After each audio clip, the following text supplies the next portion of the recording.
Bien, gracia y paz. Gracia y paz. Bendiciones del Eterno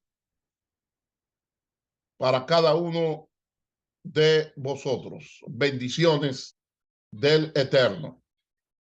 Estamos en este live y como lo prometido es deuda, tenemos pendiente explicar Apocalipsis 12 y bendecimos la vida de todos los que ya se están conectando y los que se van a conectar en las próximas horas, en los próximos días y en las próximas semanas.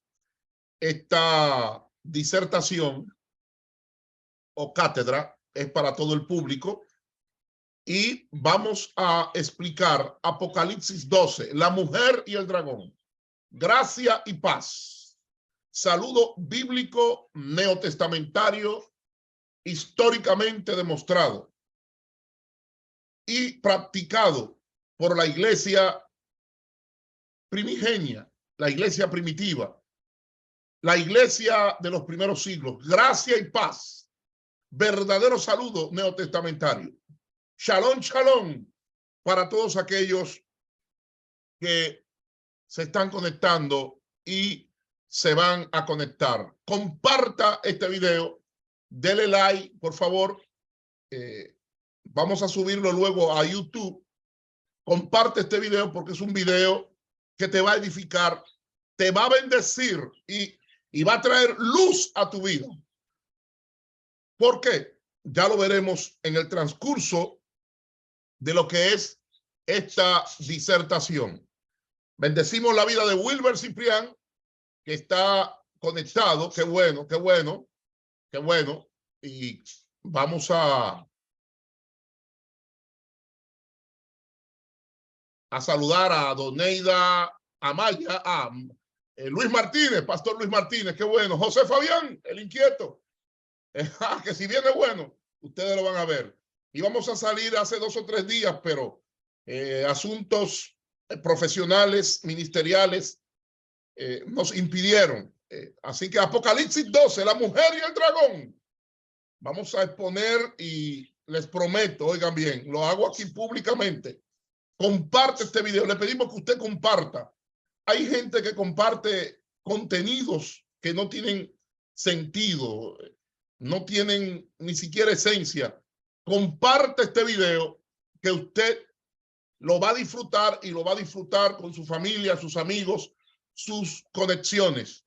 Comparte este video. Dele like, por favor. Yo les pido que usted le dé like. Dele like porque los likes nos ayudan a crecer. Así que bendecimos a José Fabián nuevamente, pupilo de nuestro amado hermano y amigo, maestro profesor Rafael Núñez Polanco, con K, ¿verdad? José Fabián, qué bueno, qué bueno. Rafael Núñez Polanco, bendiciones. Maurici Mendoza, allá en North Carolina, evangelista. Moisés Alicea, bendiciones, amado. Qué bueno, qué bueno. Conéctese, riegue la voz. No anunciamos nada para no tener presión debido a las tantas ocupaciones que tenemos. Pero vamos a empezar. Saludamos y a todos los que se están conectando, se van a conectar. Sara Báez, oye, ¿cuánto tiempo? Pedro Guzmán, qué bueno, qué bueno. Creo que los he saludado a todos. Leo Mora, Pedro Guzmán, José Fabián, Sara Báez, Luis Martínez, Wilber Ciprián, que le dio con amor, y Luis Martínez. Mauricio Mendoza también le dio con amor. Johnny Ramírez, que se ha desaparecido, pero qué bueno, qué bueno, qué bueno que están aquí. Qué bueno. Vamos a empezar. Esto se pone bueno, se pone sabroso. Vamos a aclarar, porque muchas veces usted oye cosas por diversos lugares y no estamos negando, lo aclaro desde el principio, no negamos la existencia de las fuerzas malignas. No negamos la existencia de las fuerzas del mal. No negamos las manifestaciones demoníacas. Ahora bien, vamos a estudiar este fenómeno de forma académica. Qué bueno. Y vamos a compartir la pantalla de inmediato. Eso es, aquí estamos. Ahí estamos.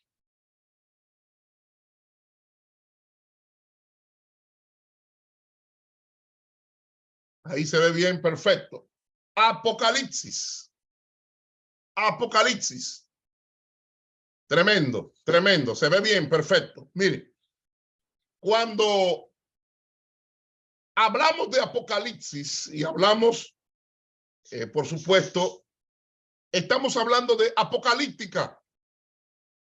Apocalíptica. Ahora bien, ¿qué pasa? ¿Qué ocurre? Sencillamente que cuando se estudia el Apocalipsis, tenemos que aprender a diferenciar los géneros. Porque una cosa es el género apocalíptico, otra cosa es el género profecía, otra cosa es el género escatología, que tiene que ver con las últimas cosas. Otra cosa es el género utopía. El género utopía. ¿Cómo, doctor? Sí.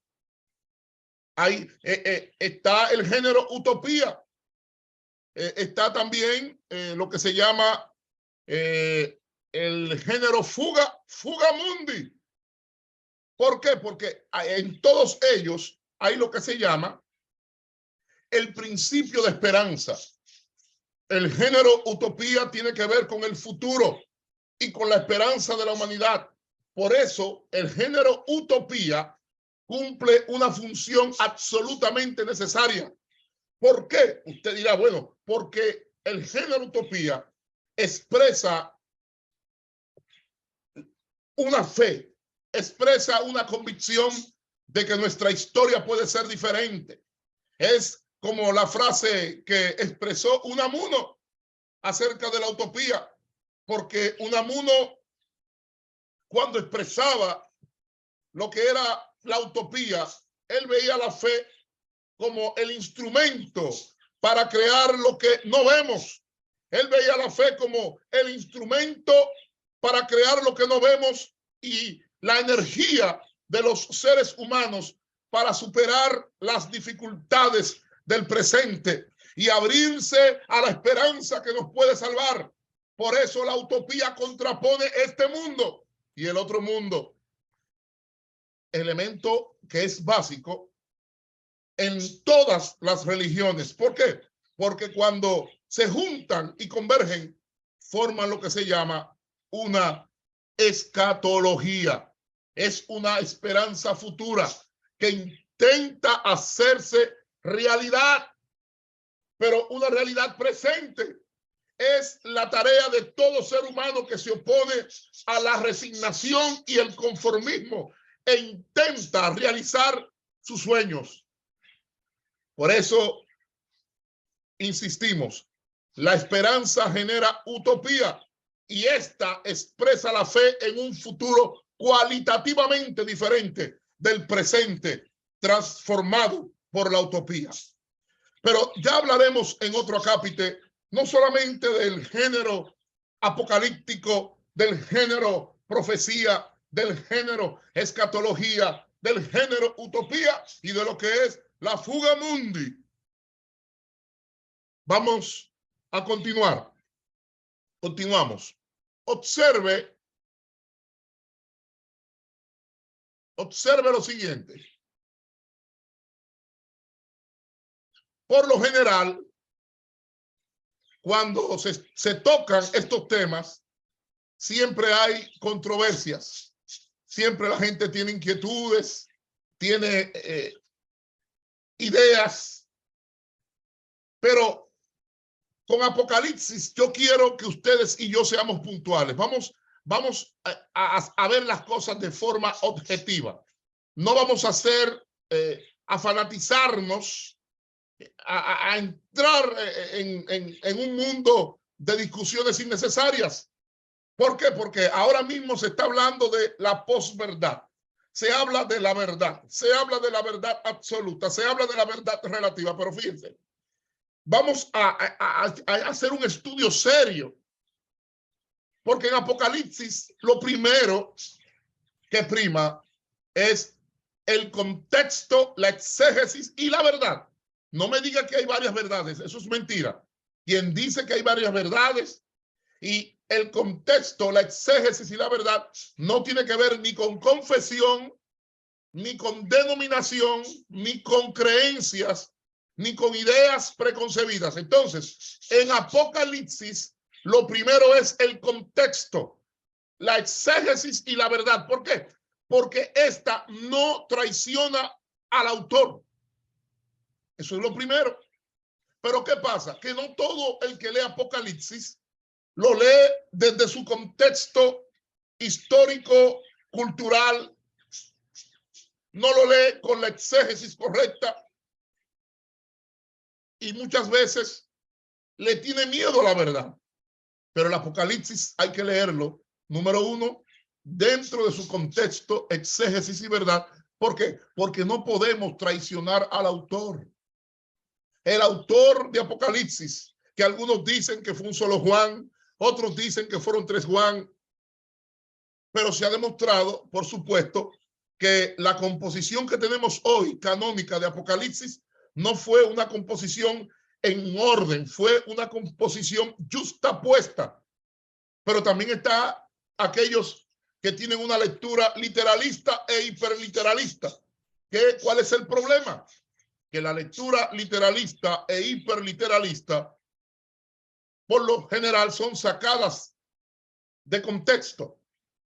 Otros leen Apocalipsis conforme a las tradiciones, otros conforme a las creencias, otros conforme a las influencias, otros conforme a las opiniones, otros conforme al invento que nunca estuvo ni en la mente de los escritores, ni estuvo en la mente de Dios, no estuvo nunca en la mente del Eterno, el innombrable, el infinito, que son las escuelas de interpretación. Por favor, las escuelas de interpretación son inventos,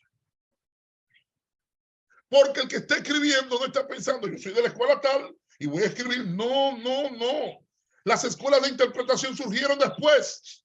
Ya vamos a tenemos un tema pendiente donde vamos a explicar por qué y cómo surgieron las escuelas de interpretaciones, pero también están en octavo lugar las ideas, los dogmas, las confesiones y las doctrinas. Ideas, dogmas, confesiones y las doctrinas. Recuerda, el tema es Apocalipsis 12, la mujer y el dragón. Vamos a continuar.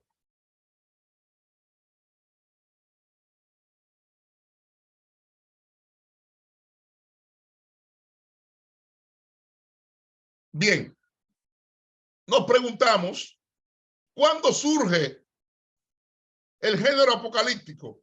Surge a principios del año 200 antes de Cristo y se extiende hasta el año 200 después de Cristo. O sea, el periodo que abarca Apocalipsis es un periodo de 400 años. Permítame hacer un cambio, por favor. Perfecto. Es un periodo de 400 años.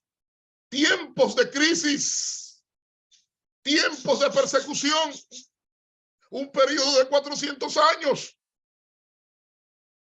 Surge, repito, a principios del año 200 antes de Cristo y se extiende hasta el año 200 después de Cristo. Aproximadamente 400 años, tiempos de crisis, tiempos de persecución.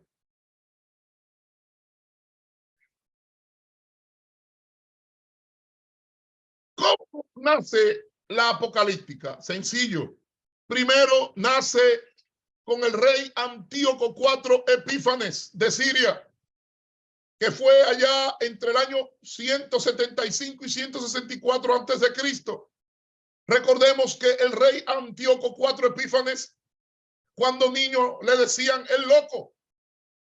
Y ese nombre de Epífanes, no voy a abundar, Antíoco IV Epífanes de Siria, ellos le apodaron el Epímanes. Tú eres el loco.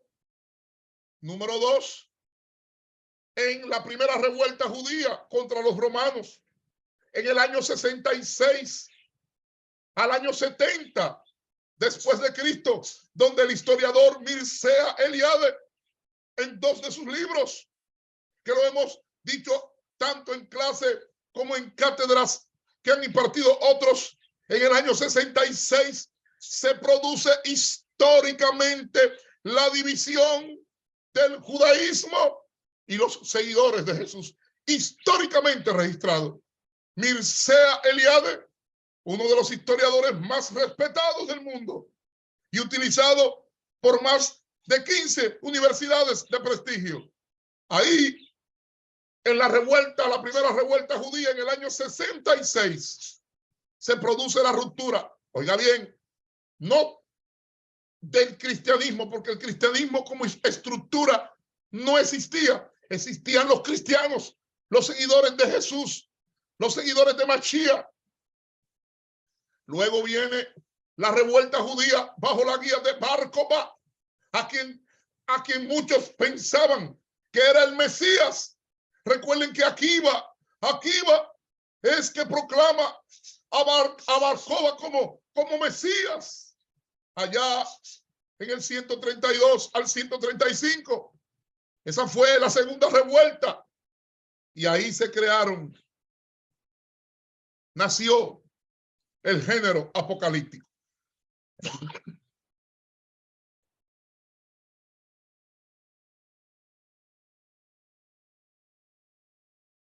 Seguimos. ¿Qué ocurre? Cuando estudiamos cómo nació la apocalíptica, los apocalípticos, oiga esto, ellos imitaron a los profetas. En este caso, para que me entienda, a los profetas de Israel. Ahora, ¿cuál era la diferencia? Que los apocalípticos se desesperaban y al desesperarse, desesperaban las posibilidades históricas y buscaban más una futura intervención divina para resolver las situaciones humanamente imposibles. Esa era la característica de los que escribieron apocalíptica. En otro programa que no va a ser lejos, si el eterno, infinito e innombrable, porque nosotros somos los que le hemos puesto nombre a Dios, el humano. Por eso me gusta más el eterno, porque él no tiene nombre. El eterno, innombrable, infinito, trascendente. Los apocalípticos, en su desesperación, desesperaban las posibilidades históricas y buscaban más una futura intervención divina para resolver las situaciones humanamente imposibles. Ahí nació la apocalíptica. Estoy dando todo el cuadro introductorio para que se entienda. Ahora, una cosa fue cómo nació y otra cómo se formó la apocalíptica. Y eso lo vamos a explicar en la segunda parte de esta serie que ya arrancamos en este momento. Comparte este video, dale like. Estamos saludando a aquellos, ¿verdad?, que se están conectando. Bendiciones para la pastora Rosadilia Sayas. Dele like. Ahí está Raquel Soto, pastora, ya es pastora, la esposa de este salmista, pero que ahora es pastor. Elías Ovalle, qué bueno. Elías Ovalle, qué bueno. Dele like, comparte este video, compártalo. No tenga miedo, que es una explicación que no se va a arrepentir. ¿Cómo se formó la apocalíptica? Lo explicaremos en una segunda parte, pero continuamos.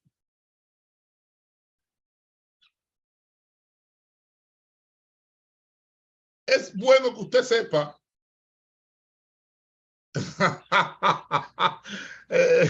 Wilber pregunta que si puede hablar en lengua. Toda visión, imagen, oiga este principio, evangelistas, profetas que me están escuchando, que esto que voy a decir es bíblico, si usted quiere, saque lo teológico, pero es bíblico, es espiritual, es escritural, es cerebral, Y es un axioma que ninguno, por más grande que sea, por más orgullo que tenga, puede tumbar este principio. Toda visión, imagen, sueño, éxtasis, trance y revelación está conectada, oiga bien, está conectada con un conocimiento previo de las cosas y es una recapitulación anterior o del pasado. Lo voy a repetir. Y este axioma, ningún apóstol, obispo, presbítero, profeta, evangelista, predicador, maestro, profesor, instructor, líder, misionero puede tumbarlo. No importa la organización que pertenezca. No importa quién lo diga. No importa el rango que tenga. No puede tumbar esto. Y está demostrado médicamente, oiga, neurológicamente. Por aquí tengo mis armas de las neurociencias. Toda visión, imagen, sueño, éxtasis, trance y revelación está conectada con un conocimiento previo de las cosas y una recapitulación anterior o del pasado. Bendiciones para Juan Carlos Uribe Contreras. Voy a saludar, no se sienta mal.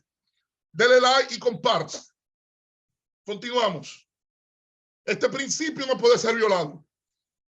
Toda visión que tiene una persona, imagen, sueño, éxtasis, trance y revelación, está conectada con un conocimiento previo. ¿De qué? De las cosas y una recapitulación anterior o del pasado. Continuamos. ¿Qué pasa con el libro de Apocalipsis? El libro de Apocalipsis, o la apocalíptica también, se escribe en un tiempo de crisis y hay una expectativa inminente. Bendiciones para Samuel Maggi y para Bobby, el cantor de salmos. Samuel Maggi, ¿cuánto tiempo que no te veo? Y Bobby, el cantor de salmos, el sabroso, cantando salmos. ¿Qué pasa con Apocalipsis? Que Apocalipsis se escribe, o la apocalíptica, en tiempo de crisis, con una expectativa inminente. Procura transmitir esperanza. Subraye esto. La apocalíptica procura transmitir esperanza. La apocalíptica se centra especialmente en el ámbito cristiano en Jesucristo. Jesucristo. Usted podrá decir que es una construcción teológica, que es esto, que aquello, pero la apocalíptica se centra en Jesucristo. Ahora, ¿qué pasa con la apocalíptica? Y especialmente el libro de Apocalipsis, señores, que usa los recursos del Antiguo Testamento. Señores, 71% del libro de Apocalipsis tiene referencias directas del Antiguo Testamento. Y 87%, bendiciones para José Herrera, 87% tiene alusiones indirectas al Antiguo Testamento. Eso nadie puede tumbarlo, nadie puede evadirlo. Oiga, en Apocalipsis se mencionan 25 libros del Antiguo Testamento. Empieza a contarlo. 71% referencias directas al Antiguo Testamento. 87% alusiones indirectas al Antiguo Testamento. Ahora, en sexto lugar, Apocalipsis tiene un carácter litúrgico. Litúrgico. Pero algo que no podemos obviar y que es obligatorio es que Apocalipsis es fuertemente simbólico. ¿Y cuáles símbolos usa Apocalipsis? Símbolos de la naturaleza, símbolos arquitectónicos, símbolos antropomórficos, símbolos teriomórficos. ¿Y qué es eso, doctor Paulino? De teriomórficos, que acude al mundo de los animales. Símbolos cromáticos y símbolos aritméticos. De modo que Apocalipsis no solamente tiene elementos espirituales, sino que utiliza símbolos de la naturaleza, arquitectónicos, antropomórficos, teriomórficos, cromáticos y símbolos aritméticos.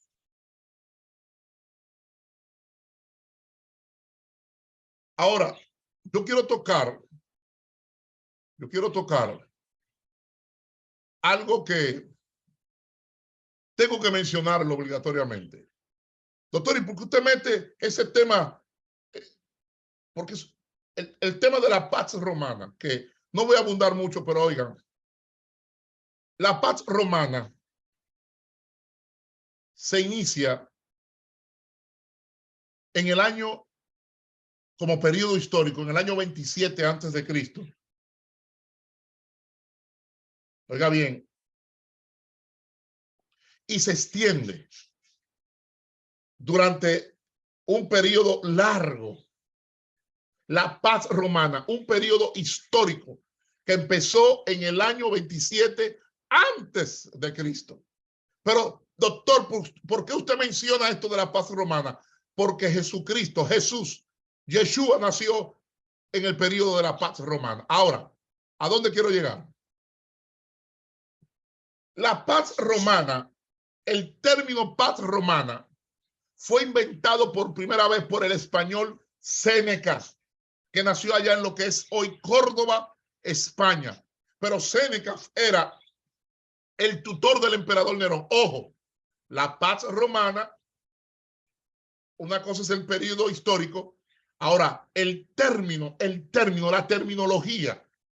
No estoy diciendo que nació con Séneca, sino que Séneca fue el primero que usó el término y se cree que él fue que lo inventó. El término es una forma de explicar la historia. Bendiciones para Jairo José Carrasco. Bendiciones. ¿Cuánto tiempo? Entonces, ese término Paz Romana la inventó Séneca, que fue el tutor. Recuerden, los emperadores romanos siempre se les asignaba un tutor, casi siempre era filósofo, era un maestro de Grecia o de Atenas. Seguimos. Dentro de ese orden, nos preguntamos por qué usó la Paz Romana. Usó la expresión Paz Romana para sintetizar todos los bienes que llegan al mundo por este orden internacional instituido por Roma. Ojo, se cree que el primero que usó la palabra orden mundial, oiga bien, o orden internacional, o nuevo orden internacional, se cree, no se ha demostrado, pero se sospecha que fue Séneca, nacido en España y tutor del emperador Nerón. Bendiciones para el pastor capellán policía, Andrés Tapia Sarante. Seguimos. Entonces, usted se preguntará, pero doctor, ¿qué tiene que ver Apocalipsis con la paz romana? Sencillo. El 30 de enero del año 9 antes de Cristo, denle like y compartan, se construyó en Roma bajo Augusto el altar de la paz. Anote esa fecha porque esa fecha es una fecha histórica. Búsquela después que vea esta cátedra, esta conferencia. El 30 de enero del año 9 antes de Cristo se construyó en Roma bajo Augusto el altar de la paz, quedando esta elevada al rango de diosa. Ahora, no debe confundirse con el periodo histórico. Año 27, no debe confundirse con el periodo histórico. Y lo estoy explicando porque estamos en un live. Dele like y comparta. El periodo histórico es el año 27 antes de Cristo al año 180 de la era cristiana. Bendiciones, Dayana Llanza. Bendiciones para la pastora, nuestra pastora en Texas, la pastora, ministra y maestra Ana Durán. Qué bueno, dele like y comparte este video, compártalo.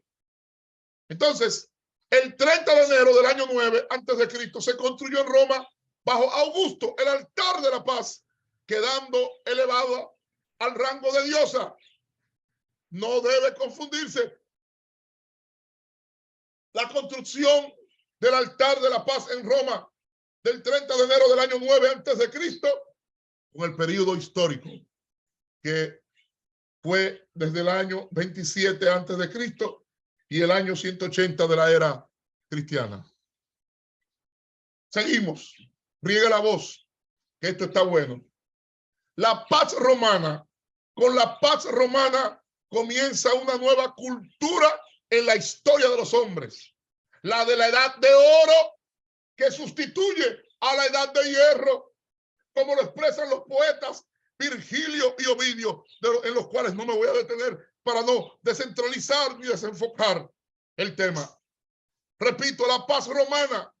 Con la paz romana comienza una nueva cultura en la historia de los hombres. La edad de oro que sustituye a la edad de hierro, como lo expresan los poetas Virgilio y Ovidio.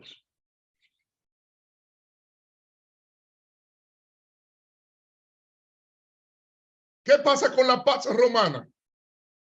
Que la paz romana aproximadamente duró 200 años y consistió en 4 edades. La edad de Augusto, a quien le decían el principado. Oh, doctor, pero yo pensaba que el principado era un espíritu. Bueno, a Augusto le llamaban el principado porque el apóstol San Pablo o el apóstol Pablo, bendiciones para Joel Pérez. Comparte este video, Joel. Bendiciones para Geneva Bedfield Valle. Señores, la paz romana, allá en Panamá, por supuesto, la paz romana, bendiciones para nuestro pastor en Massachusetts, Pastor Natanael López, bendiciones. La paz romana duró 200 años y consistió en 4 edades. Número 1, la edad de Augusto, a quien le decían el principado. Doctor, pero yo pensaba que el principado era un demonio que se metía en... Por favor, vamos a proclamar la verdad y vamos a dejarnos de fantasías animadas de ayer y hoy. No estamos negando la operación de las fuerzas de las tinieblas en este mundo. No estamos negando que hay un mal que opera en el mundo. Hay un mal que opera en el hombre. Hay un mal que opera en el mundo. Hay un mal detrás que opera. La edad de Augusto fue el principado del año 31 antes de Cristo al 14 después de Cristo. Segundo, la edad de la dinastía Julio-Claudia del año 14 al 69 después de Cristo. Luego vino la edad de la dinastía Flavia del 69 al 96 después de Cristo. Y en esa dinastía Flavia tenemos 4 emperadores: Galba, Otto, Vitelio y Vespasiano. Galba, Otto, Vitelio y Vespasiano. Todos sabemos de los 4 que el más famoso fue Vespasiano, por lo que pasó, ¿verdad?, con el templo y la orden que se había dado. Bendiciones para Edward de la Cruz Simón. Comparte este video, que es un video instructivo. Dele like. Dele like. Usted se está edificando. En cuarto lugar, tenemos que la cuarta edad de la paz romana, la edad de los 5 buenos emperadores, que fue del año 96 al año 180 después de Cristo. ¿Y cuáles fueron esos emperadores? Nerva, Trajano el Mayor, porque hay otro Trajano. Lina Martínez, Dios te bendiga. Gracias y paz. Nerva, Trajano el Mayor, Adriano, Antonio Pío y Marco Aurelio, el estoico. Pero de ese tema hablaremos en otro capítulo. Esos 5 emperadores le llamaron los emperadores buenos: Nerva, Trajano el Mayor, Adriano, Antonio Pío y Marco Aurelio. Recuerden el tema, Apocalipsis 12, la mujer y el dragón. Pero estamos dando toda la base introductoria. ¿Qué pasa? Que el tema central de Apocalipsis, cuando hablamos de Apocalipsis, tenemos que tener en cuenta para su lectura, estudio, referencia, investigación, exégesis, contexto y verdad, que el tema central de Apocalipsis, el conflicto definitivo entre el bien y el mal, es el tema central de Apocalipsis. Si me desenfoco de ese tema, voy a predicar, voy a enseñar, voy a decir sandeces. Apocalipsis es el conflicto entre el bien y el mal, que se universaliza para abarcar junto con la enemistad primera del paraíso. En ese relato que no es histórico, sino que es teológico, porque es parte de lo que se llama dentro de la historia judía mito fundacional, y no quiere decir que fue mentira, sino que era una forma de revelar la historia, porque el género historia no existía en ese tiempo, y sabemos que el género historia es ideado, inventado por Heródoto.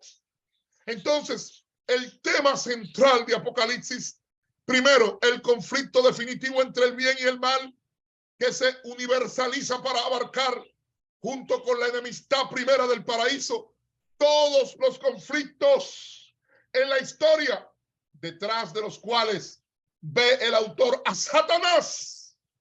Lo repito, detrás de los cuales ve el autor a Satanás como el gran instigador de todos ellos.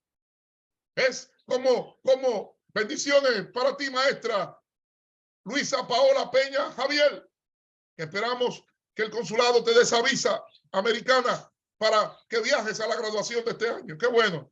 Bendiciones, gracias y paz. Qué bueno. Entonces, el escritor veía a Satanás como el gran instigador de todos ellos. Detrás del imperio está Satanás. Detrás de los principados está Satanás. Esa era la idea. Por eso la perícopa del endemoniado gadareno. Pero ese es otro tema. Entonces, ¿qué ocurre? Que dentro de ese tema central también, en segundo lugar, al identificar la serpiente, ojo, aquí en Apocalipsis se identifica la serpiente como diablo y Satanás, capítulo 12, versículo 9. Entonces, ¿qué es lo que se hace? Se hace una nueva interpretación, se hace una nueva lectura de la narrativa del huerto del Edén. Porque en la mente judía, en la mente hebrea, en la mente de Israel, la serpiente no tenía que ver nada con el diablo, no tenía que ver nada con Satanás. Es una nueva lectura que evoluciona. Por eso el tema de la evolución del diablo, el tema de la evolución de Satanás, hay que verlo desde la perspectiva de la cultura, de las creencias de cada cultura. ¿Por qué? Porque Moisés nunca se enfrentó a Satanás. Abraham nunca se enfrentó a Satanás. Jacob tampoco. Isaac no se enfrentó a Satanás. David no tuvo lucha con el diablo. ¿Y por qué? ¿Y por qué Abraham no tuvo una batalla cuerpo a cuerpo con Satanás?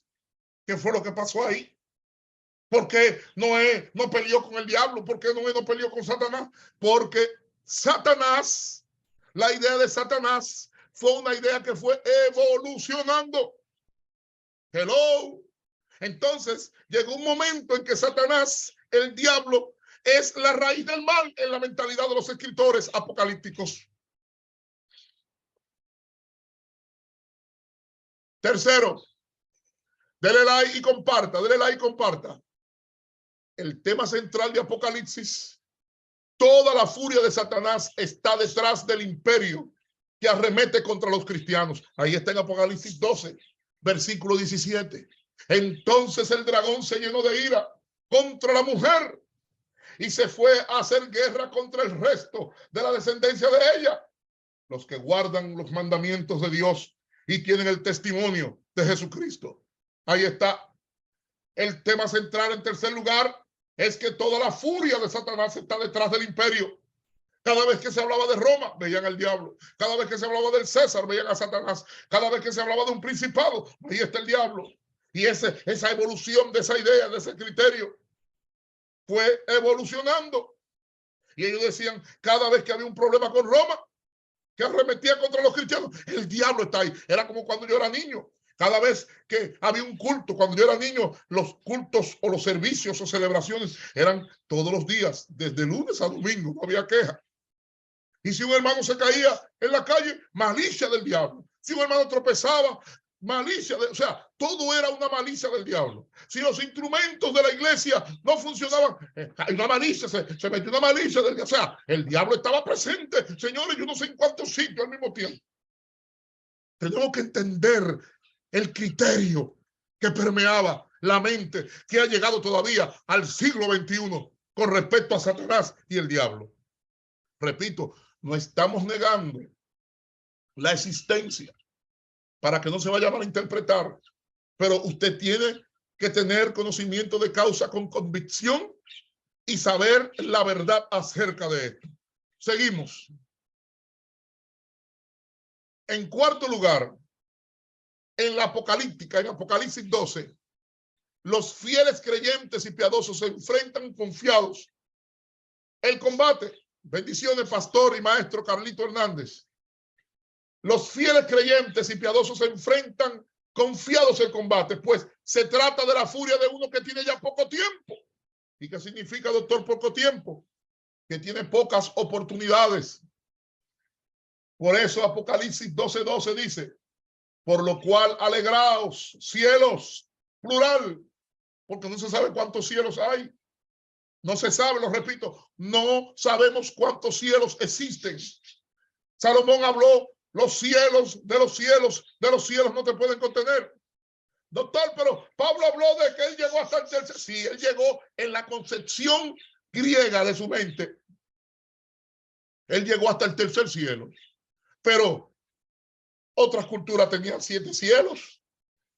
Hello, 7 cielos. Hay culturas con 9 cielos. Pero esos son antropomorfismos para el hombre poder entender al Eterno. Pero no sabemos cuántos cielos existen porque el universo, oiga, digan lo que digan, el universo es tan grande que es parecido al infinito eterno y creador. Entonces, Apocalipsis 12:12 dice, por lo cual alegraos cielos y los que moráis en ellos. Ay de los moradores de la tierra y del mar, porque el diablo ha descendido a vosotros con gran ira, sabiendo que tiene poco tiempo, que tiene pocas oportunidades. Ahora, nos preguntamos, ¿cuáles son los objetivos del Apocalipsis?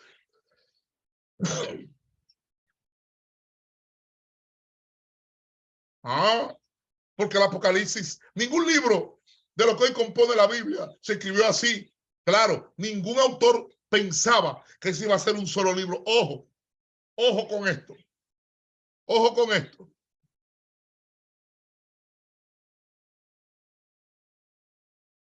Lo primero con Apocalipsis en los objetivos es que Apocalipsis es reanimar la esperanza en tiempos de crisis. Reanimar la esperanza en tiempos de crisis. Y lo hace presentando su visión de la historia a la luz de Cristo muerto y resucitado. Lo repito, en este objetivo, Apocalipsis tiene un enfoque teológico que es reanimar la esperanza en tiempos de crisis. Están desesperados. En la apocalíptica, los fieles, los piadosos, los creyentes estaban desesperados y lo hace presentando su visión de la historia a la luz de Cristo muerto y resucitado. Segundo, Apocalipsis busca desenmascarar la realidad engañosa en que vive la iglesia, que está tentada por la seducción del mundo que le rodea y por el desánimo que proviene de la persecución. Lo repito, en segundo lugar, como objetivo, quiere desenmascarar la realidad engañosa en que vive la iglesia, que está tentada por la seducción del mundo que le rodea y por el desánimo que proviene de la persecución. En tercer lugar, Apocalipsis quiere mostrar que el mundo en que vive la comunidad cristiana, ojo, Apocalipsis es un libro dirigido a la comunidad cristiana de las 7 iglesias. Mostrar que el mundo en que vive la comunidad cristiana es poderoso, cruel, monstruoso y está inundado de divinidades que seducen, protegen y dan seguridad. uno de los cultos más imponentes en que la iglesia en ese periodo tiene que vivir es el culto imperial que aparece en Apocalipsis 13. Bendiciones para el desaparecido John Paulino Heredia. No sabemos la causa de su desaparición, pero ahí apareció John Paulino Heredia. Gracia y paz. Uno de los cultos más imponentes es el culto imperial que aparece en Apocalipsis 13. Otro es el culto del mercado que aparece en Apocalipsis 18. Ojo, ojo con estos dos cultos que hoy tienen, su contraparte en otras manifestaciones que se están dando. No solamente allá afuera, se están dando en el cristianismo, se están dando en el evangelio, porque una cosa es la honra, otra cosa es la idolatría, otra cosa es la adoración y otra cosa es el culto a la personalidad, el culto al ego. Pero ese es otro tema. Siga compartiendo y dale like. ¿Qué pasa? Que Apocalipsis quiere mostrar que el espíritu de ese mundo es el espíritu del dragón, que en este caso es Satanás, conforme a Apocalipsis 13:3. Por esa razón lo califica como bestia, pero también lo clasifica como prostituta. Y en la Jerusalén terrena, que se puede también llamar Sodoma o Egipto, lo que predomina es la exclusión y la muerte. Repito, predomina la exclusión y la muerte. Y la muerte es un tema del más allá. Es un tema, del que se ha ido, no ha regresado nunca. Ya han pasado más de 2000 años. Y nadie que se ha ido ha vuelto a decir cómo es eso allá. Tenga pendiente esto. Lo que han tenido son visiones, sueños, que un túnel, que una bola, que esto. Uno mismo, debido a las imágenes que hablamos al principio, ha sido víctima de esto. Y en los sueños y visiones, muchos ven el famoso túnel. Pero ese es otro tema del cual estaremos hablando, acerca del más allá. Sí, sabemos que la Biblia habla del más allá, pero oiga lo que estoy diciendo. ¿Quién ha venido del más allá para contar cómo es? No me venga usted a hablar de unos libros que andan por ahí, de ciencia ficción, de mentiras y engaños.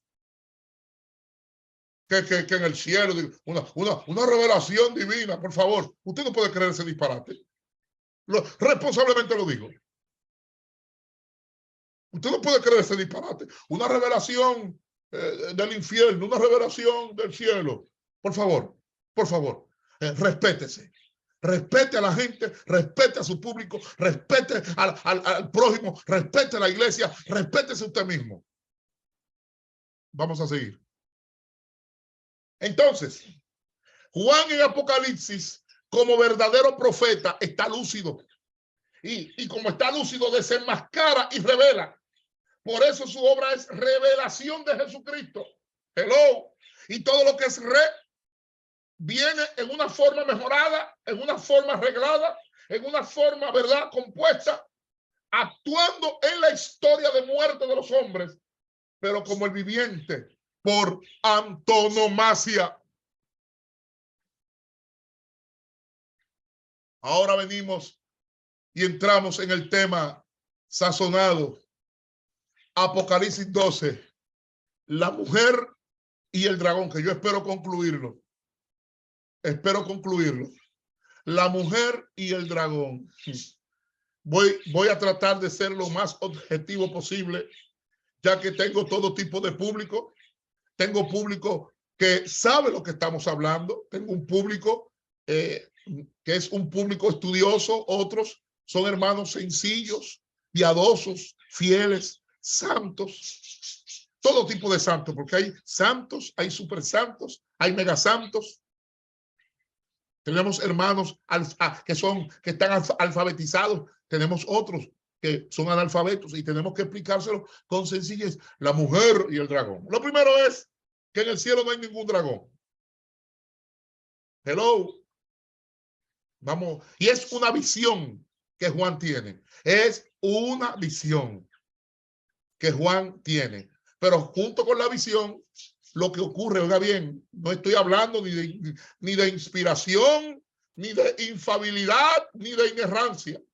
Señores, aún no te observe los predicadores y profetas de hoy cuando están contando o están disertando. Ellos hacen sus arreglos. ¿Para qué? Para darle sazón.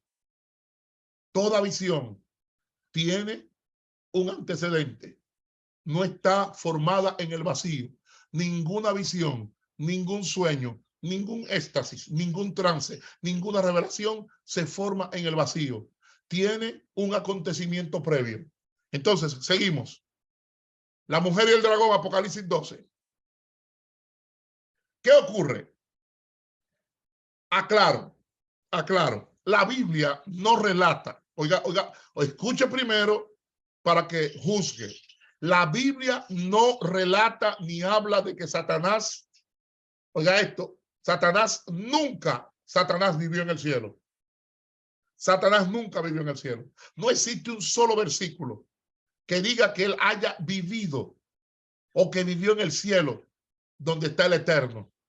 Porque tampoco el Eterno cabe en su propio cielo, porque es infinito. Satanás nunca fue un querubín. Hello. Recuerde, vea el video desde el principio. Satanás nunca fue un querubín. Tercero, Satanás nunca fue músico. Hello. Satanás nunca fue ángel de luz. Y ojo, aquí viene, no se me enoje, por favor, no se me enoje. El eterno e innombrable nunca estableció jerarquía satánica. Que no se vaya el gozo. Que no se le vaya el gozo a nadie.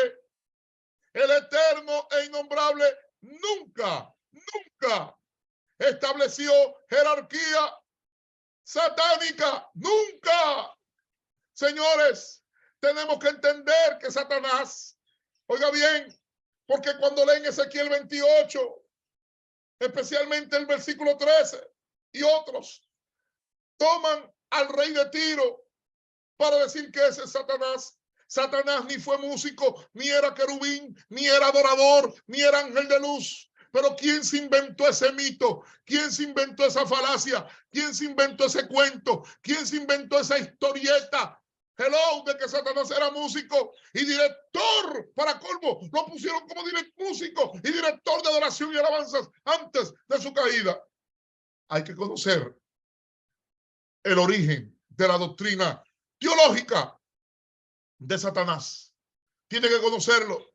¿Por qué? Porque cuando usted estudia la Biblia, la historia, nunca en la historia de Israel, Egipto, Mesopotamia, Persia, Asiria, Babilonia, Arabia, Persia y Grecia, lo repito, nunca en la historia de Israel, Egipto, Asiria, Mesopotamia, Babilonia, Arabia, Persia y Grecia apareció ningún Satán como personaje, ni querubín caído que antes o después haya sido músico, ni instrumentista, ni experto en tambora que no era ni dominicana, ni boricua, ni colombiana, ninguna tambora, ni experto en tamboriles, ni salmista, tampoco tambora africana, ni adorador.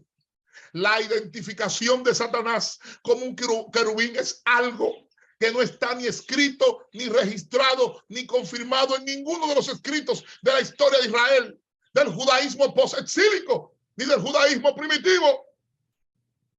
Por ahí tengo los 2 tomos de un hombre que fue creyente llamado Roland de Vaux. Señores, pisemos la tierra.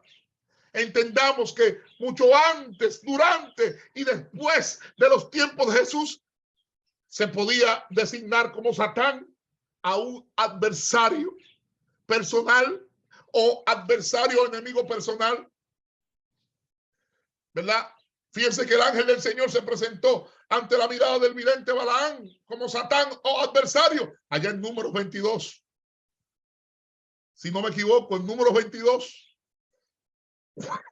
Desde el 22 en adelante. Ahora, ¿quién se inventó ¿Quién fue el primero en inventarse y sugerir la falacia, mito, leyenda, historieta, despropósito y mentira de que Satanás antes de su caída era el músico, director encargado de la adoración y alabanza del trono eterno de Dios, y que él dirigía todas las huestes celestiales y rangos angelicales en un principio? ¿Quién fue? Yo se lo voy a decir ahora. Lo fue el sacerdote y obispo Serapión de Antioquía, patriarca de Antioquía, que murió en abril 4 del 212.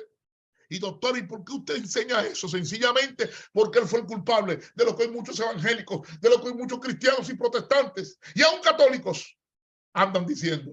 Él escribió un libro que está en nuestro poder, me dio brega conseguirlo. Es corto, llamado Adoración de la Voluntad Judía. Hello, en mayo del año 200 después de Cristo. Entonces, escribió otro libro junto con ese, llamado Combate Espiritual del Alma y Lucha en los Cielos. ¿Y qué pasa? Sencillo. Que su escrito fue erróneamente basado en una especulación interpretativa, sin bases contextuales, sin bases exegéticas, acerca del pasaje de Ezequiel 28 y de Isaías 14. Entonces, ¿dónde está el error? Que él tomó como base en parte el libro de Not, apócrifo, no canónico, con los tres grupos de poderes demoníacos: Satán, sus ángeles y los malos espíritus. ¿Qué pasó con él? Que él promovió y divulgó la absurda y antigua enseñanza desatinada y extravagante de que Satanás se llamaba Lucero. Oiga eso. De eso yo voy a hablar en un tema con lujo de detalles. ¿De dónde viene eso de Lucero? ¿Cómo se formó ese nombre Lucero? Él promovió y divulgó la absurda y antigua enseñanza desatinada y extravagante de que Satanás se llamaba Lucero antes de la caída. Y entonces, ¿qué ocurrió? Que de forma absurda enseñó que Satanás mismo, antes de su caída, era la perfección de la música para Dios, porque él supuestamente iniciaba la adoración y la alabanza, y los demás ángeles lo seguían con la alabanza y la adoración, malinterpretando escritos del Antiguo Testamento. También él divulgó el desacierto de que el día en que Lucero fue creado, oiga eso, él lo decía, Lucero fue creado. Todos los instrumentos conocidos y mencionados que existían para esa época ya estaban pegados a su cuerpo. Oiga, oiga qué disparate, oiga qué despropósito, oiga qué cosa más absurda, oiga qué desacierto. Y oiga lo que él agregó, dijo, todo aquel que se dedique a la música, que todo aquel que se dedicara a la música, a cantar y a componer alabanzas, él mismo y su familia iban a ser atacados, a ser influenciados, a ser seducidos y a ser atacados por Satanás y sus demonios. ¿Y qué pasó con él? Que lamentablemente él insistió en eso y lo repitió tanto que se convirtió en una falacia necedad, de modo que ya cuando la gente mencionaba a Lucero, decía, bueno, Lucero es Satanás.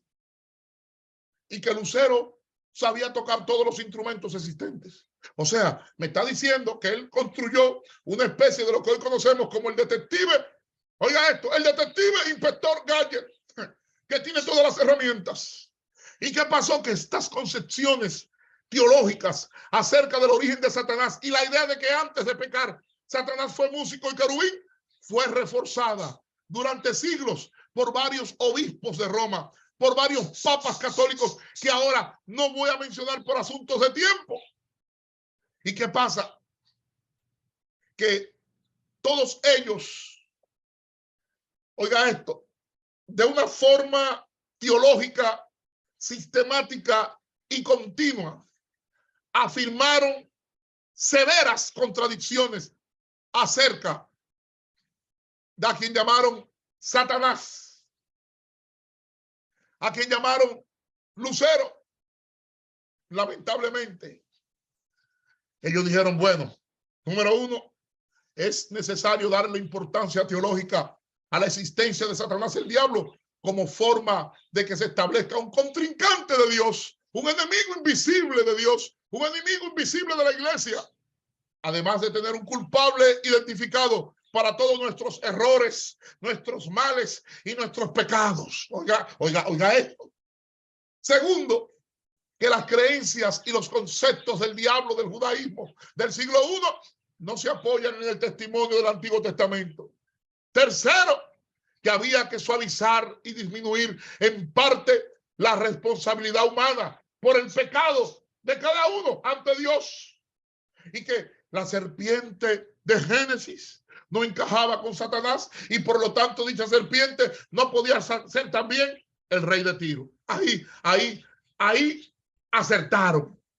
Que el problema del mal era necesario conectarlo con Satanás, el diablo, y no con Dios. ¿Por qué? Porque los judíos, los israelitas, antes de ir a Babilonia, los judíos tienen en su cabeza que el bien y el mal es el eterno. Por eso hablan los del norte de él, los del sur hablan de Yahvé o Yahweh. Y dicen, no, el bien y el mal provienen de un solo ser, eterno. Hello. Por eso ellos dicen, el problema del mal era necesario conectarlo con Satanás, el diablo, y no con Dios. Ellos decían que la iglesia tenía que tener una explicación para la presencia del mal en el mundo, para la envidia, para la soberbia, para la rebelión, para los celos. Y oigan, son tan bárbaros que dijeron que el árbol de la ciencia del bien y del mal era la representación misma y tipificación de Satanás. Por favor. Yo recuerdo que tuve un profesor que no menciono su nombre hace años allá, en 1980, que decía esto, y decía, ¿de dónde este hombre sacó esto? Que las ideas de la existencia de Satanás, el diablo, era una manera de la iglesia ganar fieles y adeptos y evitar la renuncia o deserción futura de los mismos. Señores, esto es penoso, esto es lamentable, pero no voy a seguir hablando de esto. Pero tengamos en cuenta que Satanás nunca vivió en el cielo, que Satanás nunca fue querubín, que Satanás nunca fue músico, que Satanás nunca fue un ángel de luz, que el eterno innombrable nunca estableció jerarquía satánica, del cual voy a hablar en otro acápite. ¿Quién se inventó esto de la jerarquía satánica? Dale like y comparte. Seguimos. La Biblia no relata ni habla del origen de Satanás, el diablo. No, la Biblia, en ninguna parte. La Biblia tampoco habla del origen de los demonios. Oiga bien, no se trague cuentos. La Biblia no habla del origen de los demonios. Hello. La Biblia tampoco habla del origen de los llamados espíritus inmundos. Y repito, la Biblia no habla, de jerarquía satánica. Ahí pone el pastor López, necesitan a Satanás para sobrevivir. Lamentablemente muchos, si le quitan a Satanás, no tienen recursos para predicar, no tienen recursos para enseñar, no tienen recursos para exponer, disertar, predicar y decir verdades que no estén conectadas con ese personaje llamado Satanás, el diablo. Pero siguiendo con Apocalipsis 12, la mujer y el dragón, seguimos para poder terminar y luego, si el Eterno nos lo permite, la semana próxima, venir con una segunda parte. Dele like y comparta. ¿Qué pasa? Que aquí en Apocalipsis 12, la mujer y el dragón, Juan presenta 3 momentos de una misma visión. Primer momento, la mujer y el dragón, del capítulo 12, del versículo 1 al 6. La batalla en el cielo, capítulo 12, versículos 7 al 12. Y de nuevo, la mujer y el dragón, capítulo 12, versículos 13 al 17. Leemos. Leo. Apareció en el cielo una gran señal.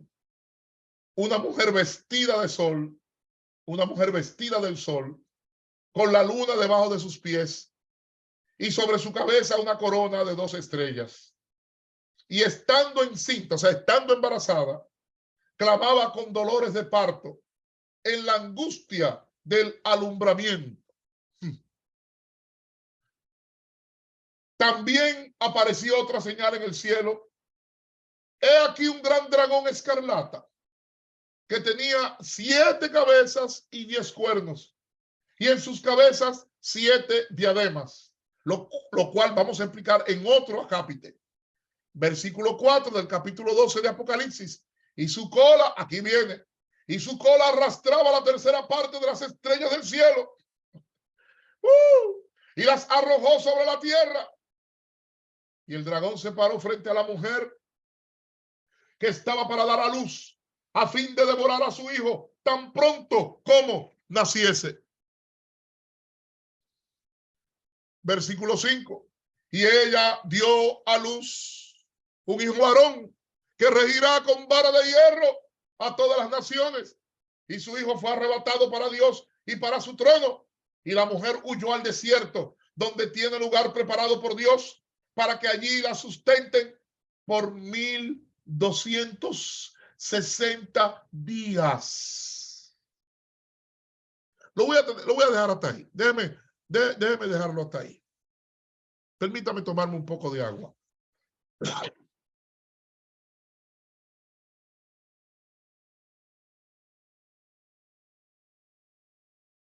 Es agua, por si acaso, agua. Nosotros aquí consumimos, sin que sea un anuncio extra, y la Fiji. Después le explicaré por qué. Bien. Seguimos. Voy a dejar la lectura hasta ahí. En este capítulo 12 de Apocalipsis se desvelan diferentes aspectos. El capítulo 12 es una grandiosa visión. ¿Por qué? Porque nos está informando, nos está educando. Bendiciones, amén, Nicole Alejandra Fermín, amén. Desde aquí oramos por Nicolás A. Fermín. Pues si el capítulo 12 de Apocalipsis desvela una grandiosa visión, el origen de las hostilidades que vive la comunidad por parte del Imperio Romano, hello, y de las persecuciones de la que está siendo objeto. Eso es lo que significa lo céntrico del capítulo 12 de Apocalipsis. Hay hostilidades. La comunidad de creyentes está siendo hostigada por el Imperio Romano, está siendo perseguida. Y en eso se concentra el capítulo 12 de Apocalipsis. Ahora, repito, hay 3 momentos. El momento de la mujer y el dragón, el momento de la batalla en el cielo y otra vez el momento de la mujer y el dragón. Ahora, nótese esto, porque en el cielo ni en los aires hay ningún dragón. El dragón en la Biblia es una imagen mítica en la Biblia para hablar del poder que se opone a Dios. Lo voy a repetir. Hay un libro muy bueno que lo recomiendo. Aquí está. Lo escribe Herbert Hart. Herbert Hart. Lo voy a publicar, voy a tirarle la foto. Se llama El Diablo. Herbert Hart. H-A-A-G. Se escribe H-A-A-G. El Diablo. Señores, el libro tiene 437 páginas aproximadamente. Un libro muy interesante que todo pastor, maestro, evangelista, apóstol, ministro, líder debe de comprarlo. El Diablo de Herbert Hart. Entonces, ¿qué ocurre? Perdón. El dragón en la Biblia es una imagen mítica para hablar del poder que se opone a Dios. ¿Y qué pasa? Que en Apocalipsis el autor combina magistralmente, porque es una combinación, símbolos, imágenes, textos bíblicos, textos extrabíblicos, mitología griega. ¡Ay, cómo va a ser la santa palabra! Pues déjame decirte que en el Nuevo Testamento, y eso no hay que ir a debates, no hay que discutirlo, el Nuevo Testamento está lleno de mitología griega. ¿Cómo? Pero la palabra es verdad, sí, pero la mitología no quiere decir que es mentira. Hello. Por ejemplo, cuando Pablo dice, porque en él vivimos, nos movemos y somos. Usted piensa que fue que le bajó un cable del cielo a Pablo. Porque en él vivimos, nos movemos y somos. Por favor. Eso es filosofía griega. O sea, en Apocalipsis el autor combina magistralmente símbolos, imágenes, textos bíblicos, textos extrabíblicos, mitología griega y mitología judía. Sí, sí, sí. Tus palabras son espíritu y son vida. Amén. Pero una cosa no quita la otra. Ok. Entonces, ¿qué pasa? Que en Apocalipsis, la mujer, en el momento histórico en que Juan escribe, tranquilo, Natanael, tranquilo. La mujer representa el pueblo del Mesías. En Apocalipsis es una constante la fusión entre Israel y la iglesia. Ojo, ojo. En Apocalipsis es una constante la fusión entre Israel y la iglesia. Yo no estoy diciendo que yo estoy diciendo. En Apocalipsis. Usted ve que usted llega un momento y se prueba acá, ¿de quién está hablando aquí? ¿De la iglesia o de los judíos? ¿De la iglesia o de Israel? ¿De la iglesia o de los hebreos? Ajá, ahí está. Entonces, ¿qué pasa? Que la visión de la mujer y el dragón, aquí tenemos en esta visión las figuras de la serpiente, la mujer y las 12 estrellas, y el nacimiento del hijo de la mujer. Son temas que encuentran paralelos. ¿Pero dónde? Por favor, no se me asuste, no se me irrite con lo que les voy a mostrar ahora. Prepare su mente, abra su mente, no se encierre en un dogma, no se encierre, señores, en algo que fue un hombre humano que lo hizo, aunque estaba en el espíritu. Abra su mente. Repito, la visión de la mujer y el dragón se presentan las figuras de la serpiente. La serpiente.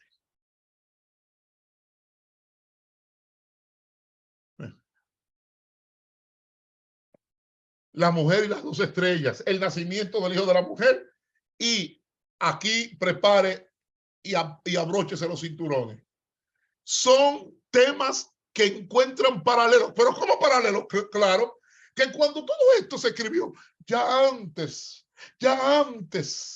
hay elementos que aunque están en la Biblia, habían otros que no estaban en la Biblia, pero ya existían. ¿Y cuáles son, doctor Paulino? Observa esto.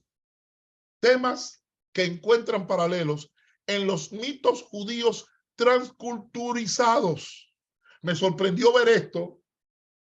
Creo que lo dejé allá adelante en el comedor. La enciclopedia que tengo de todos los libros deuterocanónicos y apócrifos presenta esto. Yo pensé, no lo había visto ahí, pero anoche lo vi. Creo que algunos estudiantes de la Universidad BCC Adonai Elohim Christian University, por medio del cual está llegando este video, y que ya abre sus inscripciones para licenciatura, diversas licenciaturas en teología, en ciencias bíblicas, en exégesis, en interpretación, en Nuevo Testamento, en Antiguo Testamento, etcétera, etcétera. Entonces, la visión de la mujer y el dragón son temas que encuentran paralelos en los mitos judíos transculturizados, en la literatura esta bíblica, en los mitos griegos y en las historias de las costumbres paganas. ¿Por qué?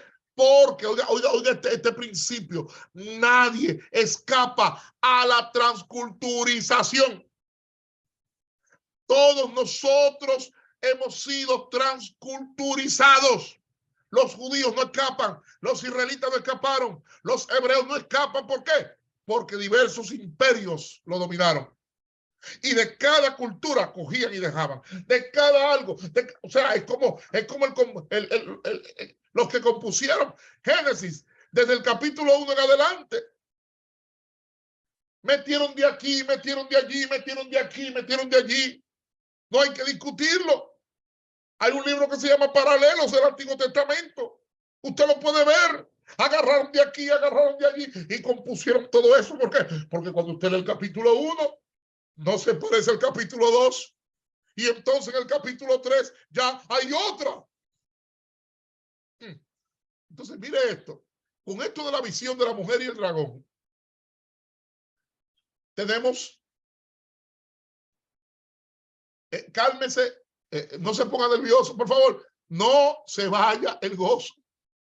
Pero antes de que se escribiera ese Apocalipsis como otros Apocalipsis, y lo tenemos por ahí, porque está en varios libros, el mito del nacimiento de Apolo, igualito.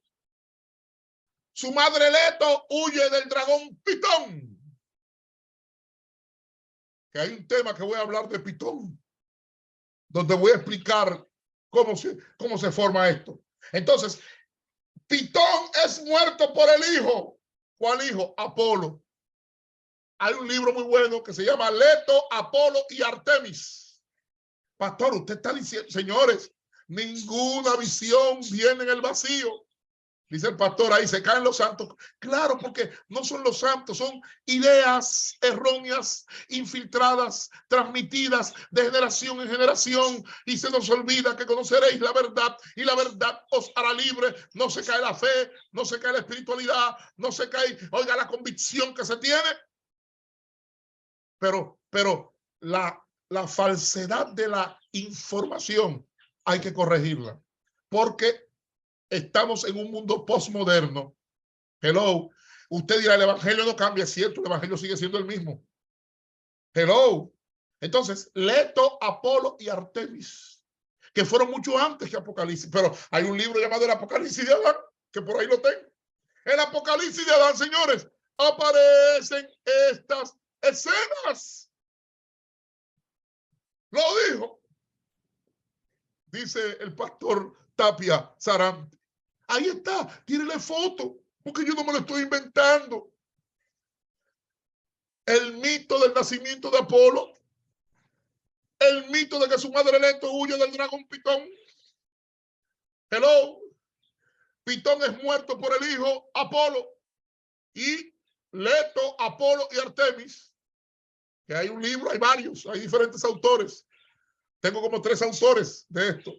Y el Apocalipsis de Adán. Seguimos. Entonces, ¿qué pasa? En la narrativa, usted quiere llamarle narrativa, mito, relato, de la expulsión de los ángeles malos del cielo. Señores, ¿cómo usted, en qué mente cabe que el Eterno, que ángeles malos?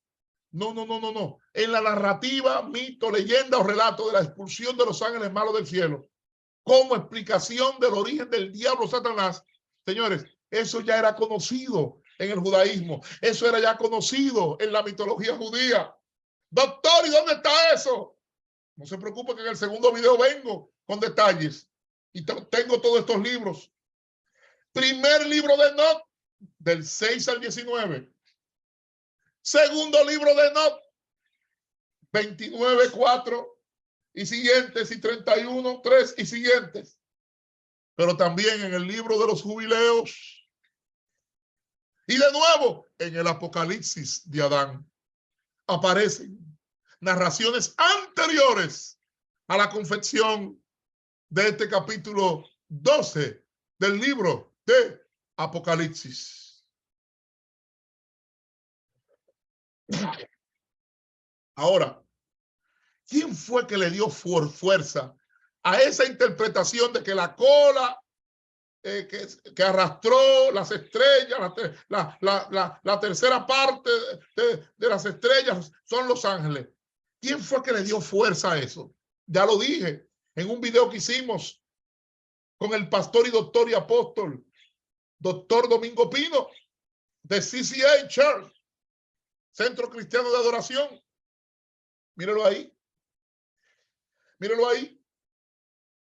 Exégeta, y como era él que lo decía, y como ahora, cuidado que está hablando fulano. O sea, lo que fulano diga, aunque sea mentira, o quizá le esté erróneo, o quizá tenga una mala información, hay que aceptarlo como bueno y válido. Entonces, Victorino de Petovio, primer exégeta latino, nacido en Tesalónica. Y tenemos toda esta información. La patrística la tenemos completa. Incluso me faltaba un libro y ustedes saben a quién llamé esta semana y le dije, mándame ese libro que salió, no lo necesito, porque en la patrística no importa de qué padre de la iglesia estemos hablando. He tomado años para tener la colección completa de la patrística y saber qué opinaban. ¿Por qué? Porque tenemos que saber de dónde vienen las interpretaciones. Victorino de Petovio, primer exégeta latino, nacido en Tesalónica en abril 20 del año 250 y muerto en Eslovenia en julio 7 del año 304. Este señor le dio sazón a eso y dijo, sí.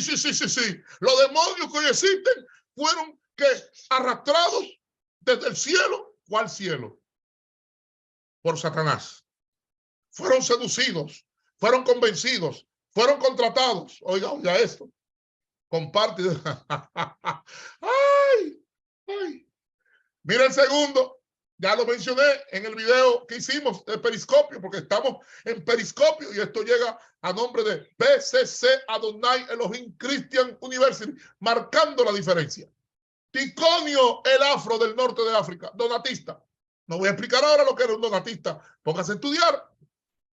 Ticonio el Afro del norte de África, donatista, apoyador de la transustanciación, que vivió entre el 330 después de Cristo y el 390.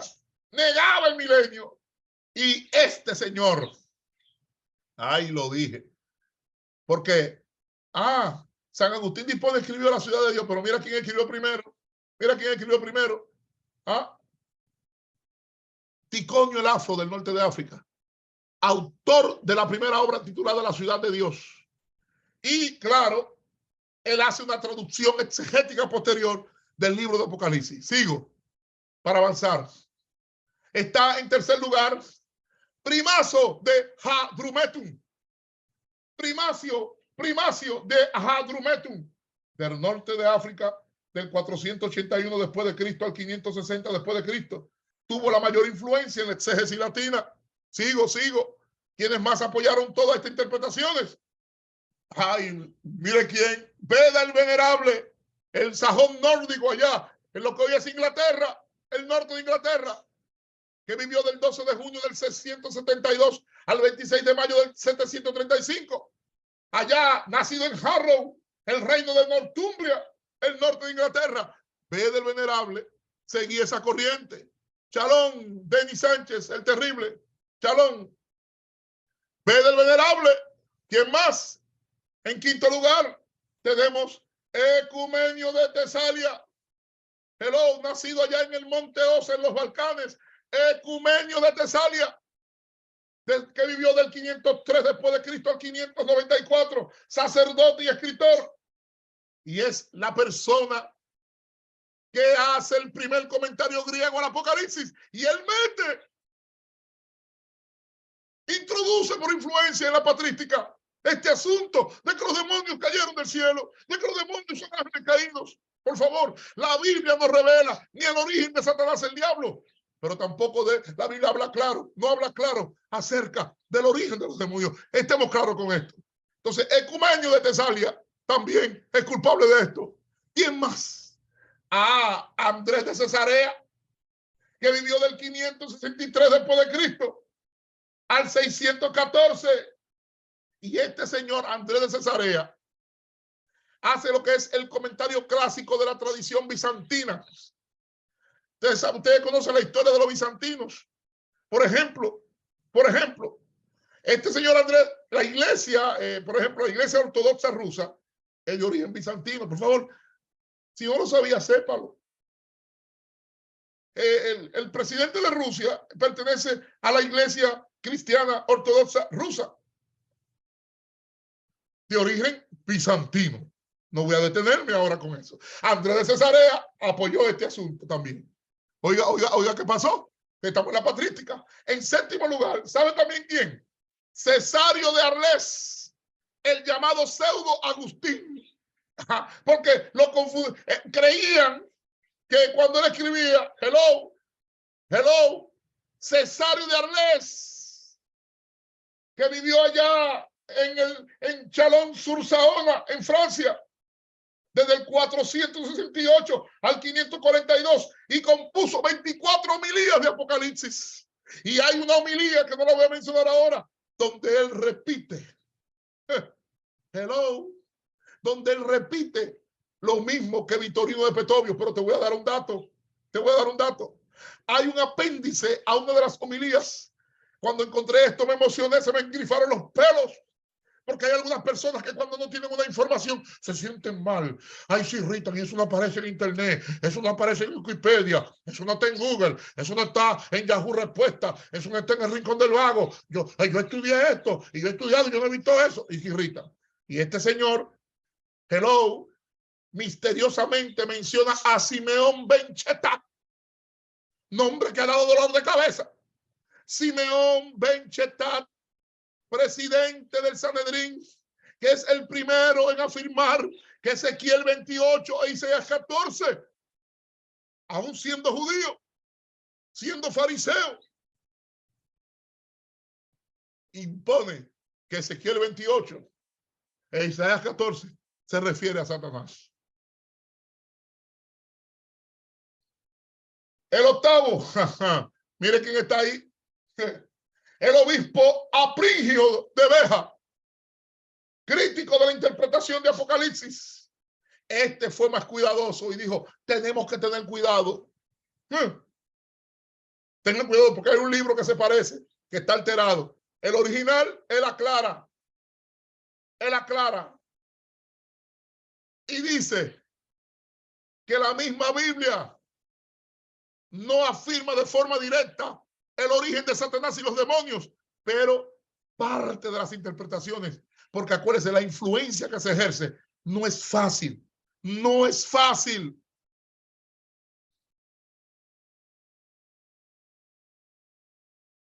Comparte este video, recuerde, este video, esta cátedra, esta conferencia llega a ustedes gracias a BCC Adonai Elohim Christian University y sus diferentes programas. Ya están abiertas las inscripciones para la licenciatura intensiva. Licenciatura Bachelor Degree intensivo. Para que usted pueda estudiar de forma económica, asequible, desde la distancia, por Zoom, desde su hogar, con un conocimiento vasto, comprensivo, marcando la diferencia. Llega esto a ustedes. Seguimos. Ahora, ¿qué está pasando? Que el relato de la batalla entre el dragón y Miguel de Apocalipsis 12, versículos 7 al 12, tiene su origen en la mitología judía. Hello, ¿por qué? Porque Juan en su visión se ha inspirado en Daniel capítulo 10, versículo 13 al 20. Porque ninguna visión, ninguna revelación viene del vacío. Hay un conocimiento previo. Hay una información que está codificada en el cerebro. Y eso no se discute. Fíjense, ese cuadrito que ustedes ven ahí, ustedes lo recordarán porque cuando yo crecí, muchas casas tenían a este cuadro. ¿Qué hispano, qué latino, qué caribeño no recuerda ese cuadro en las casas en la década de los 60, 70 y 80? San Miguel pisándole la cabeza a Satanás. Pero no saben que ese cuadro ya existía en Babilonia y lo que pasó fue que fue evolucionando. Entonces el cuadrito del enfrentamiento del arcángel guardián de Israel llamado Miguel, hello, entonces pusieron que el príncipe del reino de Persia es el mismo diablo. Mire el asunto. Ese cuadrito, yo me crié, no había un solo hogar en la República Dominicana. La mayoría, claro, los que tenían su confesión católica, tenían su cuadro, su cuadrito, porque todo el mundo cree en algo. Todo el mundo tiene fe en algo, ¿verdad? Y conforme a tu fe, como creíste, así te se ha hecho. Usted ve gente que anda con su potecito de aceite de Israel en la cartera, su potecito, y ¿verdad? Aquí hay aceite, vamos a orar. O sea, porque a veces uno no sabe si la fe está en el aceite, o la fe está en la oración, o la fe está en el Eterno. Bueno, Todo el mundo cree en algo. Dejémonos de cuentos y de falacias y de ciencia ficción. Todo el mundo se agarra de algo. Seguimos. Entonces,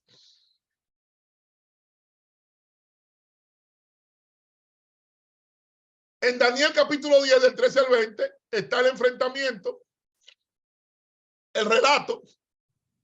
¿Y qué pasa? Que hicieron una transpolación y como Miguel venció al diablo, los apocalípticos dijeron, bueno, la victoria de Cristo sobre Satanás ya se dio en el cielo. Oiga, ya se dio en el cielo. No, yo no, perdón, pastor, yo no estoy hablando mal del aceite. Yo digo que todo el mundo cree en algo.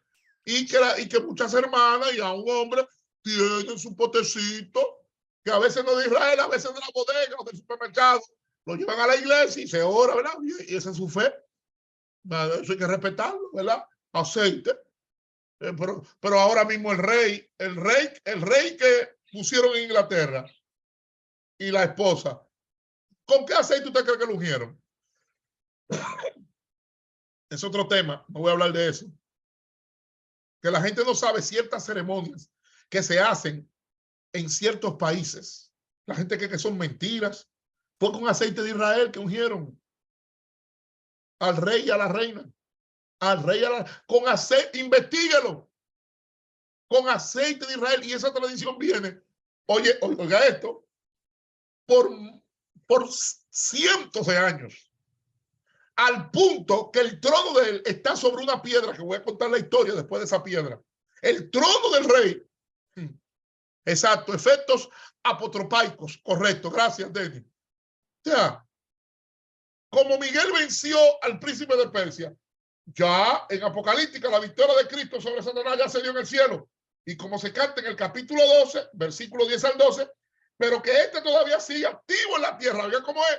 Ya la victoria de Cristo sobre Satanás se dio en el cielo, pero él sigue activo en la tierra. Bueno, y uno espera que ya esto se acabe. Perdón, esto sigue. Yo tuve un sueño, una visión, pero no lo voy a decir por aquí porque se le puede ir el gozo a algunos.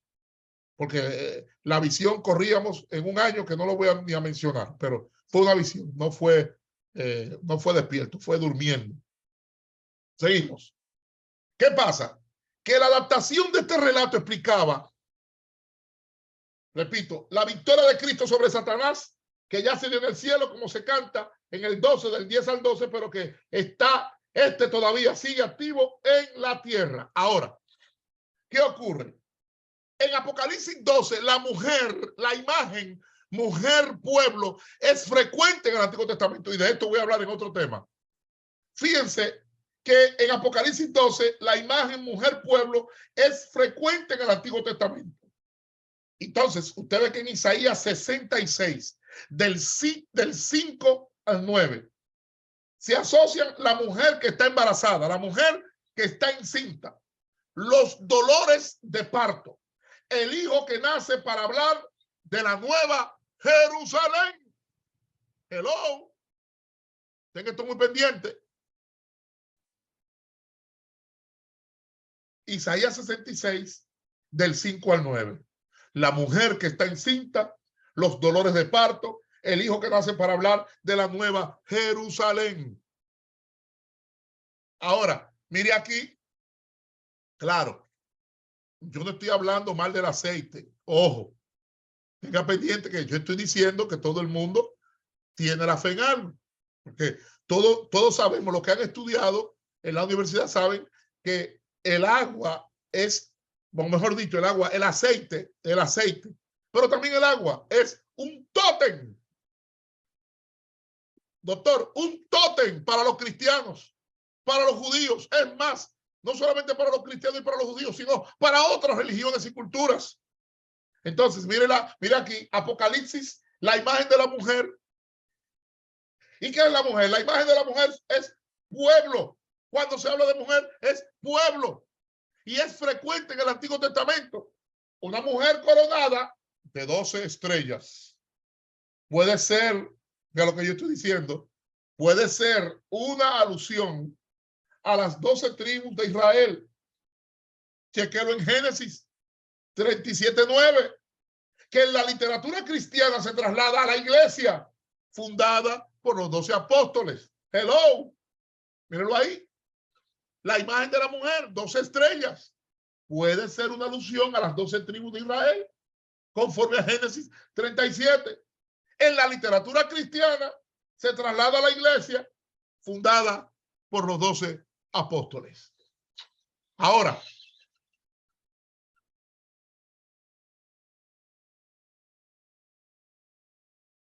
Apocalipsis 12.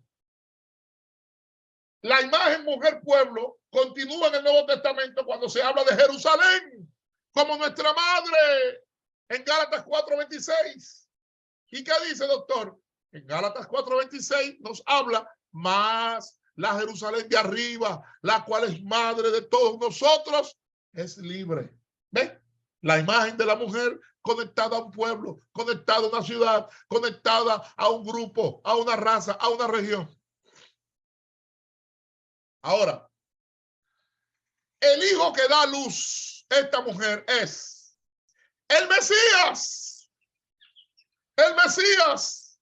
Pero el nacimiento del que se habla no es el de Belén. ¿Cómo, doctor? No es el de Belén, sino el nacimiento de la mañana de Pascua. ¿Y cómo usted lo puede mostrar por la Biblia? Sí.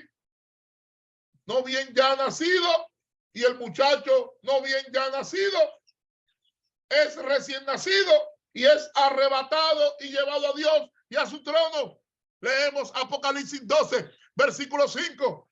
Y ella dio a luz un hijo varón que regirá con vara de hierro a todas las naciones. Y su hijo fue arrebatado para Dios y para su trono. Repito, el hijo que da luz a esta mujer es el Mesías, pero el nacimiento del que se habla no es el de Belén, sino el nacimiento de la mañana de Pascua. ¿Y cómo lo sabemos? Bueno, porque está hablando de resurrección y ascensión. Hello. Que en la teología judía tiene otra repercusión, porque en la teología judía no solamente hay un solo Mesías, no solamente hay dos Mesías, no solamente hay tres Mesías. En la teología judía, en el criterio judío, hay 7 Mesías. ¿Cómo, doctor? Gracias, doctora. 7 Mesías.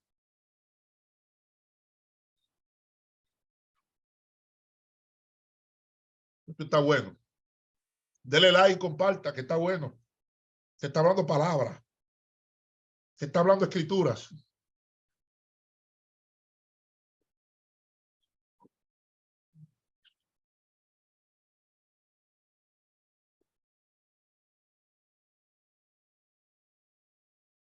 En Apocalipsis 12, el nacimiento de ese hijo es al mismo tiempo su victoria en la comunidad cristiana que tiene sus raíces en el Israel según la carne, conforme a Romanos capítulo 1. Saludos, pastor José Wilfredo Galarza. Saludos. Sí, el nacimiento de ese hijo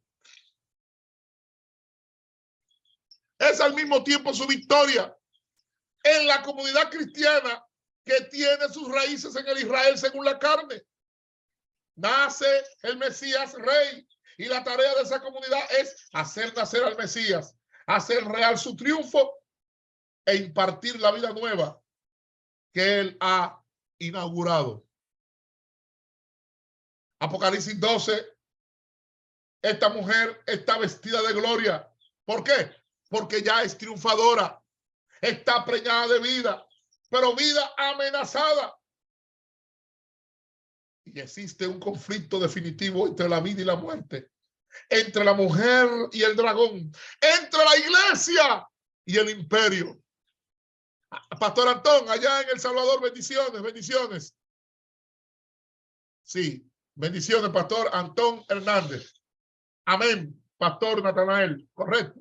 El problema nos lo trajo la interpretación. Ahí está, Apocalipsis 12, está vestida de gloria porque ella es triunfadora, está preñada de vida, pero vida amenazada. El conflicto definitivo entre la vida y la muerte, entre la mujer y el dragón, entre la iglesia y el imperio. Ese ruido es que la doctora está licuando las 5 berries. Y me pasó aquí un vaso. La doctora no se pierde en eso. Aquí no se bebe soda.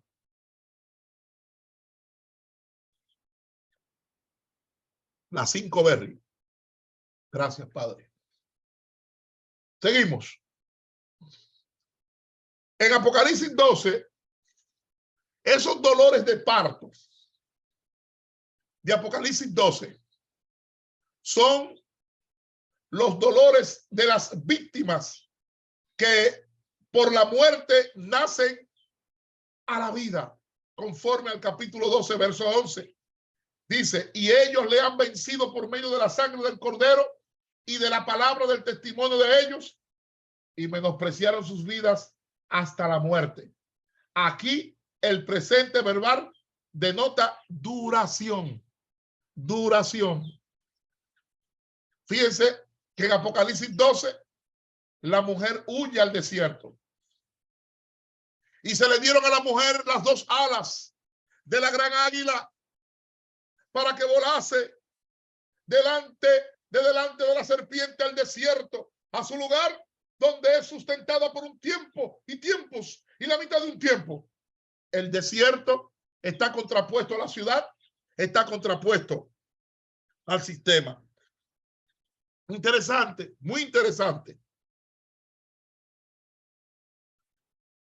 La mujer huye al desierto. Repito, el desierto está contrapuesto a la ciudad, al sistema. ¿Y qué es el desierto? Un lugar tradicional de refugiados y perseguidos. Lugar de combates decisivos entre el bien y el mal. Lugar donde el fiel cuenta con la protección de Dios conforme a la tradición teológica. Y fíjense que en Apocalipsis 12 hay una fusión mujer, Israel, iglesia. ¿Y qué pasa? Que en la interpretación católica ve en la mujer a María, la madre de Cristo. El nacimiento del niño es su victoria. Y repito, porque en el versículo 5 del capítulo 12, pues de inmediato fue arrebatado para Dios y para su trono. Y ella dio a luz un hijo varón, lo repito, que regirá con vara de hierro a todas las naciones. Oiga, dio a luz el hijo varón y su hijo fue arrebatado para Dios y para su trono. Bueno, entonces, voy a insistir en esto. El nacimiento del niño en Apocalipsis 12 no es el nacimiento en Belén, sino el de Pascua, aludiendo al triunfo pascual de Jesús, de Yeshua, como usted quiera llamarle. Los dolores de parto son los de la pasión previa a la Pascua.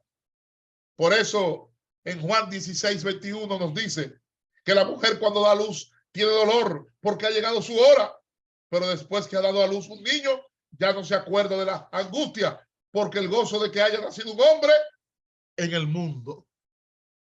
Y estoy haciendo un paralelismo para que entendamos lo que queremos transmitir. En otras palabras, tenemos frente a nosotros la concepción de resurrección como nacimiento, que está reforzada por el uso que el Nuevo Testamento hace del Salmo 2. ¿Por qué? Porque el niño está destinado a regir con vara de hierro a todas las naciones y su hijo fue arrebatado para Dios y para su trono, aludiendo al triunfo pascual de Jesús. Mientras el dragón, que representa a la hostilidad, que representa a Satanás, que representa al mal, que representa al diablo, que representa a los adversarios de los hijos de Dios, que representa al adversario de los piadosos, el dragón es arrojado a la tierra. Véalo en Apocalipsis 12, versículos 9, 10 y 13.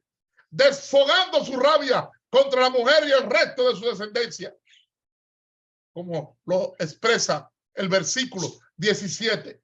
La descendencia de la mujer, en este caso, en la interpretación cristiana, es la iglesia. Óigalo bien lo que yo estoy diciendo. En la interpretación cristiana es la iglesia.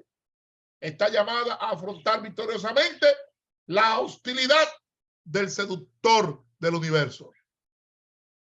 Apocalipsis 12, la mujer es representación simbólica del pueblo elegido que desde la venida de Jesucristo dio inicio a los tiempos mesiánicos y por eso se halla en Éxodo sufriendo las vicisitudes y embates del príncipe y seductor de este mundo.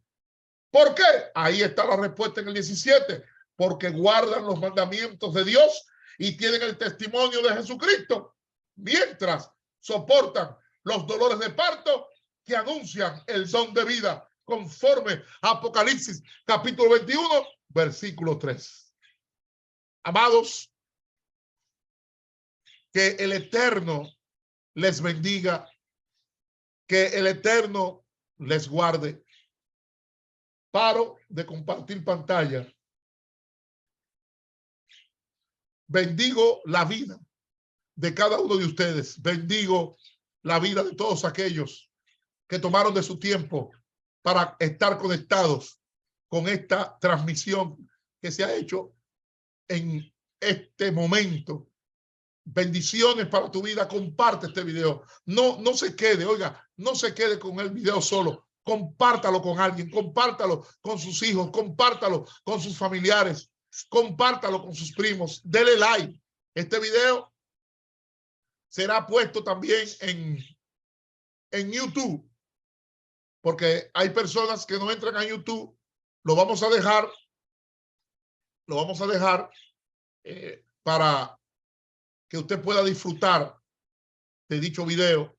Así que, amados, bendiciones. Seguiremos con este tema. ¿Por qué? Porque hay mucha tela. Hay mucha tela por donde cortar. Ahí me están escribiendo en privado acerca de la serpiente de Edén. Amados, todos los estudiantes de la Universidad BCC, Adonai Elohim, Christian University, saben que la ciudad de Pérgamo vivía obsesionada con el símbolo de la serpiente. Hello. ¿Y por qué? Porque la ciudad de Pérgamo estaba obsesionada con el símbolo de la serpiente, porque estaba asociada a los cultos de Esculapio. Los cultos de Esculapio. Los cultos de Dionisio. Hello. Los cultos de Baco. Los cultos de Zeus.